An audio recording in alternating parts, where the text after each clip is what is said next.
galerinha, tudo bem? Alguns alunos sempre me perguntam, falam assim, professor, tem uma alga crescendo no pé das árvores, nas raízes, é um bolor meio esquisito. Minha gente, aquilo lá não é nem bolor e nem alga. Aquilo são briófitas, são musgos. Quer saber mais sobre musgos e briófitas? Então se liga nessa aula que está começando agora. Bora lá! Então vamos lá, gente. Vamos começar a nossa aula de hoje falando sobre o reino das plantas. Especificamente falando então do primeiro grupo vegetal, que é o grupo das briófitas, tá bom? Vamos lá então. Antes da gente falar sobre briófitas, vamos falar um pouquinho sobre a evolução desses vegetais. Lembrando que primeiro a gente viu o grupo das algas. As algas que era do reino dos protoquitistas. As algas elas foram reclassificadas, saindo do grupo desses vegetais, porque eles não possuíam tecidos verdadeiros. Então eles foram realocados no reino dos protoquitistas, tá? Então, sendo um ancestral do reino das plantas, dos vegetais, essas algas elas apresentavam uma grande dependência do meio aquático. E aí, por meio da evolução, as melhores adaptações elas foram sendo selecionadas de forma que agora os vegetais conseguiriam conquistar o ambiente terrestre aos poucos, tá? Então, começou essa transição, tá? Das algas como sendo um ancestral, tá? Evoluindo para um grupo vegetal que começou-se então a adaptar ao ambiente terrestre. Quais foram essas modificações então importantes que levaram os vegetais a sair desse ambiente aquático e possibilitou conquistar o ambiente terrestre? Bom, primeiro, começou-se a formar os tecidos verdadeiros, tá? No caso de briófitas, nós vamos ver mais para frente, que eles ainda não possuem as folhas, caule e raízes verdadeiras, mas sim cauloides, filóides e rizóides. Mas já são tecidos diferenciados, assim como as estruturas reprodutivas, que nós vamos também ver mais para frente um pouquinho, ainda nessa aula de hoje. Uma grande adaptação foi alterações químicas na célula, que evitavam a perda de água, como, por exemplo, o surgimento de uma cutícula, que possibilitou que esses vegetais agora não perdessem água para o ambiente externo, consequentemente, não precisando ficar totalmente submersos na água. Tá? Então, eles agora possibilitaram que os primeiros vegetais pudessem ficar num ambiente terrestre, porém úmido. Tudo bem? E aí, qual que era a vantagem desses vegetais em conquistar o ambiente terrestre? Por que eles não podiam ficar sempre na água, tá? Eles queriam ficar no ambiente terrestre, por quê? Porque eles são fotossintetizantes, ou seja, são autótrofos. Se são autótrofos, para ele, num ambiente onde ele possa fazer mais fotossíntese, melhor. Qual é esse ambiente com mais fotossíntese? Com maior quantidade de luz que chega até ele e maior disponibilidade de gás carbônico e sais minerais. Tudo isso ele encontrava no ambiente terrestre e não no ambiente aquático, tá? Então, por isso que a evolução permitiu, então, selecionar as melhores adaptações favoráveis, então, a esses vegetais em ambiente terrestre. Bom, vamos falar algumas características, então, gerais, tá? Dos vegetais, do reino Plantae. Então, todos eles são eucariontes, tá? O que é eucarionte? Presença de carioteca, núcleo organizado, maior quantidade de organelas, tá? Maior rendimento metabólico, enfim. Todos eles serão agora pluricelulares, não é mais multicelulares, são pluri, tá? Por quê? Porque formam tecidos verdadeiros. São autotróficos ou autótrofos, né? Por quê? Porque realizam a fotossíntese, produzem a matéria orgânica através da reação química da fotossíntese. Eles realizam um ciclo reprodutivo com alternância de gerações. Nossa, o que é isso? Nós vamos ver mais para frente, tá? Ainda nessa aula de hoje, quando falarmos de reprodução das briófitas, vamos falar do que é esse ciclo com alternância de gerações. Todos os vegetais realizam um ciclo desse, tá? Só que apresentam diferenças, é lógico, de grupo para grupo, mas é uma reprodução com alternância de gerações para todos. As células dos vegetais possuem vacúolos, que servem para armazenar substâncias, cloroplastos, tá, que serve para a realização da fotossíntese, e a celulose, tá, que vai compor então a parede celular. E os grupos dos vegetais, nós vamos dividir, para ficar mais didático aqui, né, em 4 grupos. O grupo das briófitas, pteridófitas, gimnospermas e angiospermas. Nessa aula de hoje, nós vamos estudar somente o grupo das briófitas, tá? Pelo simples fato evolutivo, tá? Vamos começar pelos mais simples, tá? Para depois irmos para os mais derivados. Bom, falando agora então do grupo das briófitas. Uma pergunta que muitos me fazem é o seguinte, eu falo assim, sempre que os vegetais, né, eles estão classificados no reino das plantas e eles são divididos em 4 grupos. Aí, quando a gente fala sobre, né, esses grupos taxonômicos, aí o pessoal fala, então depois de reino vegetal, né, reino das plantas, seria um filo das briófitas.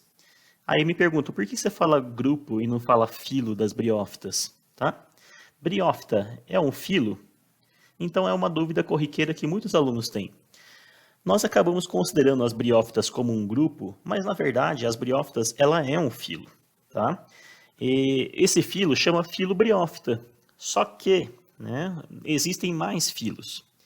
E nós temos também o filo, né, das hepáticas, né, o filo hepatófita, que representantes seriam as hepáticas, e o filo antocerófita, que seria os antocéros, o representante deles, tá?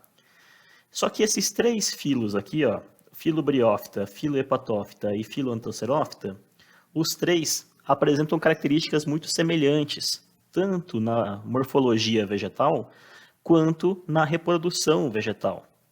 Então, para simplificar, nós pegamos o grupo com maior, né, representatividade, que é o grupo das briófitas, e nós chamamos de grupo das briófitas. Por quê? Porque todos esses aspectos que nós vamos falar aqui, eles servem para os hepatófitas e para os antocerófitas. Então, falamos grupo das briófitas, tá?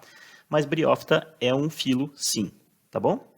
Quem que são, então? O grupo das briófitas é o grupo, né, o filo das briófitas é o filo que compreende os musgos, tá? Os hepatófitas, eu coloquei a foto aqui ao lado, né, para vocês verem, essa maior aqui são os musgos, tá?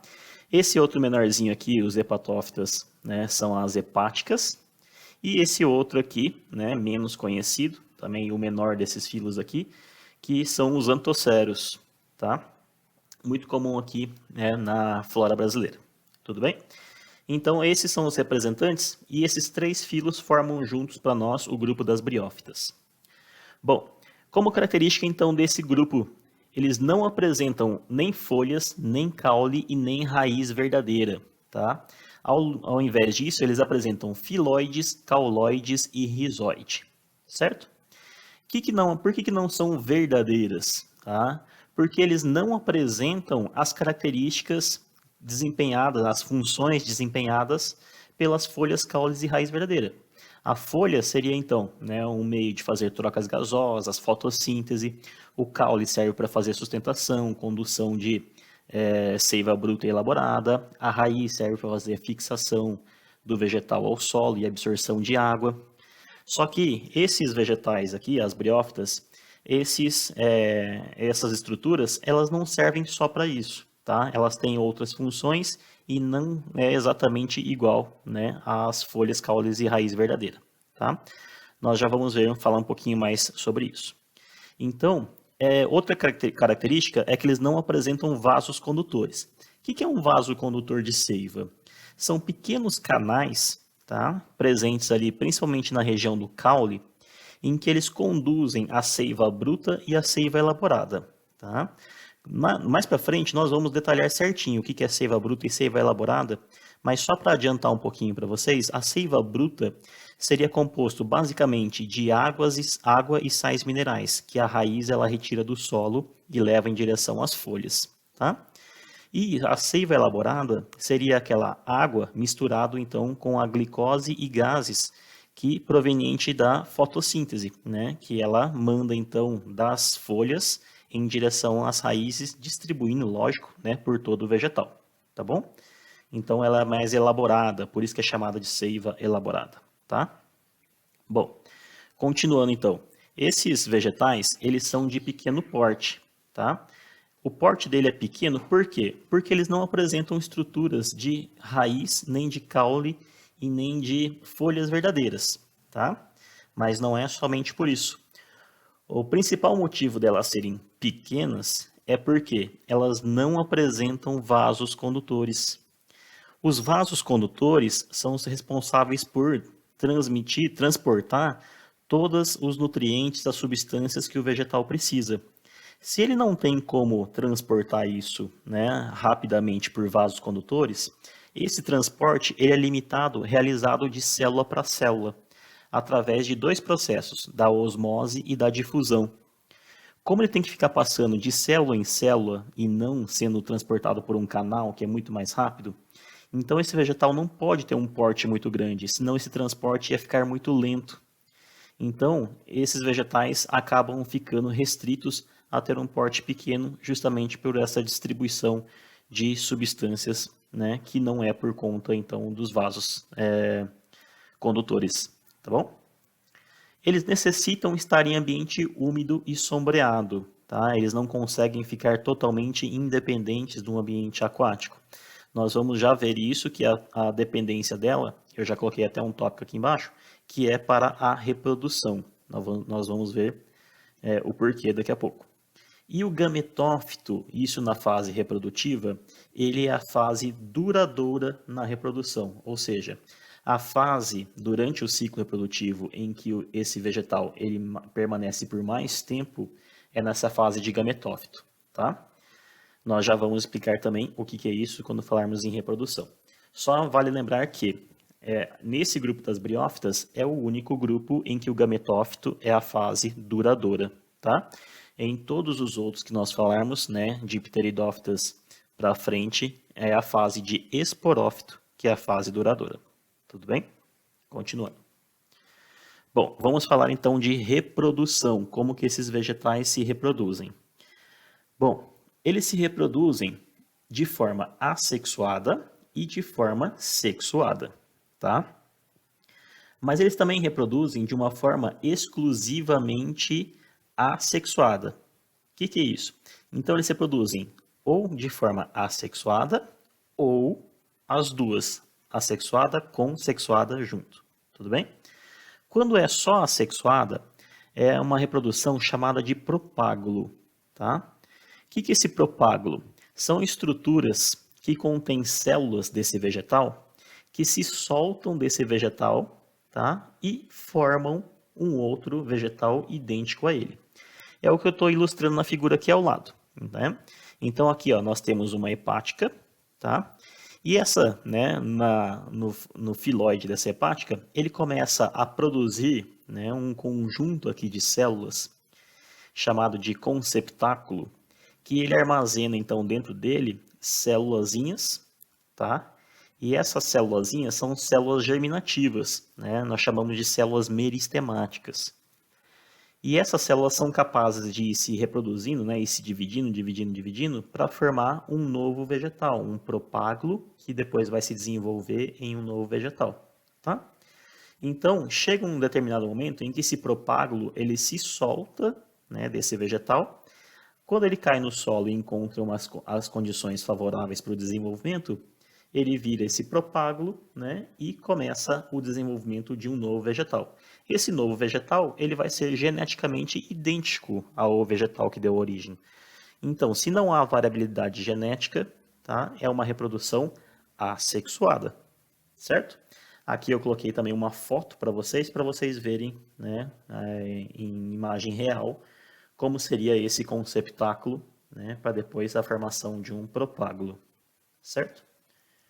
Bom, agora vamos para um ciclo de reprodução sexuada. Aqui eu quero que vocês prestem muita atenção, porque esse ciclo vai ser incomum para todos os outros vegetais, tá?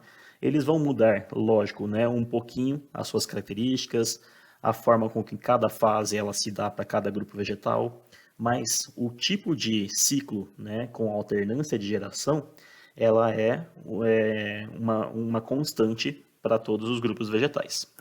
Então, essa reprodução ela é chamada de alternância de gerações ou ciclo haplodiplobionte, tá? Por que haplodiplobionte ou alternância de gerações? Porque ele alterna fases, tá? No caso, o ciclo haplodiplo-bionte, o nome está falando que ele alterna uma fase haploide e uma fase diploide, tá? Uma fase de vida haploide e uma fase de vida diploide. Bom, como que é isso aqui? Então ele pode alternar, a gente pode tanto falar assim, ó, que essa reprodução ela vai alternar uma fase em que ela faz a reprodução sexuada. Se é sexuada, ela produz gametas, né? Então ela está numa fase de gametófito, que produz gametas. E é uma fase haploide. Não quer dizer que o vegetal é haploide, tá? Não confundam isso. Quer dizer que ele produz gametas e os gametas serão o quê? Haploides. O que é haploide? Um conjunto gênico só, tá? E ele alterna com uma fase em que ele vai fazer a reprodução assexuada. Por meio de quem? Por meio de esporos, que nós já falamos várias vezes aí nos grupos anteriores. E esses esporos serão o quê? Diploides, 2N. Tudo bem? Então, repetindo, é uma fase, né, um ciclo, que ele alterna uma reprodução sexuada com assexuada. Uma fase de gametófito e uma fase de esporófito. Uma fase em que o gametófito ele produz células haploides, né, que são os gametas, e o esporófito é uma fase que produz esporos diploides. Ok? Bom, e aqui, né, saliento de novo que o gametófito é a fase duradoura para as briófitas. Bom, vamos ver o que é isso, né, de gametófito e esporófito. O gametófito seria aquele tapetinho verdinho, né, formado pelos musgos. Então, quando você olha um musgo, né, e vê aquele tapete verdinho, né, formado por parecendo essas, né, folhinhas que são os filóides. Então, essa estrutura de filóide, cauloide e rizoide que formam os musgos, ele é a fase de gametófito. É nessa fase em que ele produz gametas, certo? Quando ele entra na época reprodutiva, ele começa a formar essas hastezinhas aqui em cima, tá? E aí eu deixei uma foto aqui, ó, que parece que formam vários pelinhos, né, acima desse tapete verdinho que, né, forma os musgos. Quando formam esses pelinhos, essa é uma estrutura chamada de esporófito, tá? É essa estrutura responsável por produzir os esporos. Então, ó, o esporófito ele é composto dessa haste, tá, de uma cápsula em cima, né, que é o esporângio, e dentro ele armazena os esporos. Tudo bem? O esporófito ele só surge depois em que há a fecundação pelos gametas. Então, ele só vai surgir quando ocorrer a fecundação. E o gametófito existe sempre. Por isso que o gametófito é a fase duradoura, porque ele dura, né, por mais tempo, ele sempre está ali. E o esporófito ele só surge na época onde ocorre a fecundação dos gametas. Vamos lá ver esse ciclo, como que ele ocorre então. Tá bem? Bom, acontece o seguinte. Esse ciclo ele começa com o gametófito, tá? Esses musgos eles são plantas, né, são dioicas. Então nós temos, né, um musgo feminino e um musgo, né, com gametas masculinos, feminino e masculino. Acontece quando o gametófito ele começa a produzir os gametas, tá? Só que esse gameta, o gameta masculino, ele é um gameta flagelado, né? Esses são chamados de anterozoides. E esse gameta flagelado, ele precisa se locomover até chegar ao gametófito feminino, tá? Só que como que ele vai se locomover? Então ele precisa estar num ambiente onde ele está cercado por água. É por isso que esses musgos eles têm dependência né, de estar coberto com um pequeno filme de água ali, tá? Então no ambiente úmido. Para quê? Para que os anterozoides eles consigam se deslocar, tá? Do musgo masculino até chegar, né, do gametófito feminino. Quando esse anterozoide, então, ele se desloca, aqui então está mostrando, ó, tá? O gametófito masculino, ele produz aqui, ó, os anterozoides. O anterozoide, ele começa, o gameta masculino, ele começa a nadar ali pela água até ele chegar na estrutura do gametófito feminino. Quando ele chega no gametófito feminino, né, ele entra, né, aqui dentro, tá, do arquegônio, e ele vai fecundar o gameta feminino, que chama-se oosfera. Tá?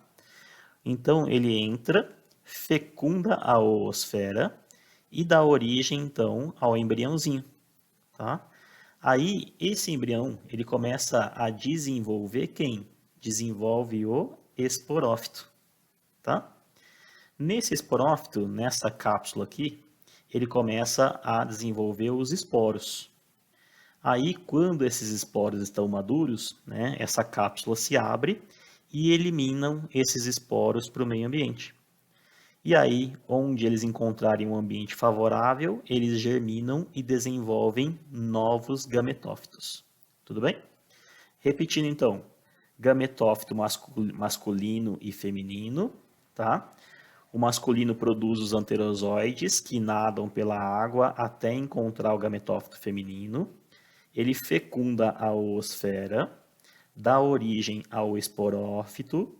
O esporófito produz esporos que, quando eles estão maduros, eles se abrem e são eliminados para o meio ambiente até encontrar um ambiente favorável e desenvolver novos gametófitos.